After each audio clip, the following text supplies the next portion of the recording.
When I was in school, I participated in an undergraduate internship with a hospital chaplain. This largely consisted of me visiting with specific hospital patients and then discussing the interaction with the chaplain. I had no specific training in this, and introducing myself to strangers was not one of my natural talents. On one particular visit, I cautiously entered a darkened room to find an elderly man lying in the bed.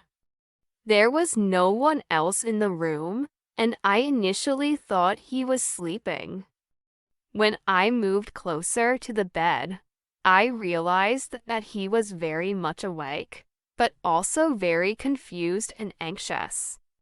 He desperately wanted to communicate something, but I couldn't understand what he was saying. He seemed weak and frail, and I couldn't tell if he was in pain or just scared. I knew nothing about this man's life or history, and I felt totally helpless. He obviously didn't want me to leave, but I felt so lost and uncomfortable that I had to leave the room after only a couple of minutes. The next time I was at the hospital, I was assigned to make follow-up visits with the same list of patients. I expected my time with the confused man to be just as short as the last time, if he was even still alive. It seemed pointless to frustrate myself trying to interact with someone so disoriented. As I arrived at the room, the first thing I noticed was that the lights were on. His daughter was there visiting with him. He was sitting up in the bed and much more alert. I introduced myself to the daughter and explained that I had come by before. Addressing the patient, I then suggested that I was certain he didn't remember me at all. He corrected me immediately, saying, "I remember you. You were the angel that gave me hope in my darkest hour." I would have thought his memory was delirious, but he then accurately recounted enough details of our first meeting to remove any doubt of his clarity. I was so amazed that, once again, I didn't know how to respond. We talked a little more. I told him I was glad he was feeling so much better, and we said goodbye.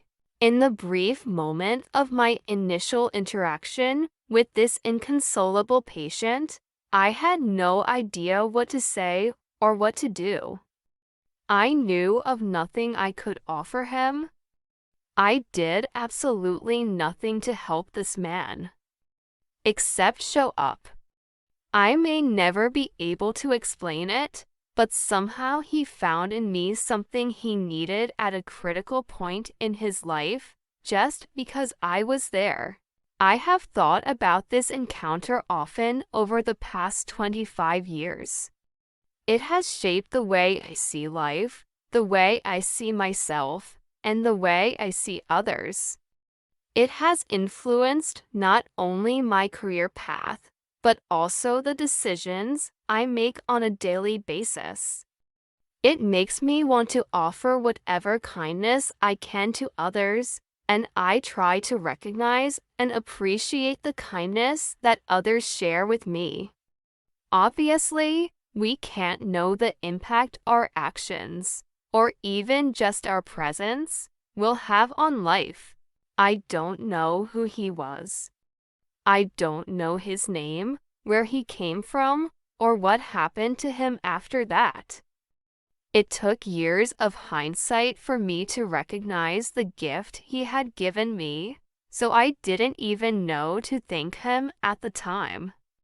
So a stranger in the form of a frail old man changed the rest of my life with a single comment. Who was the angel to whom?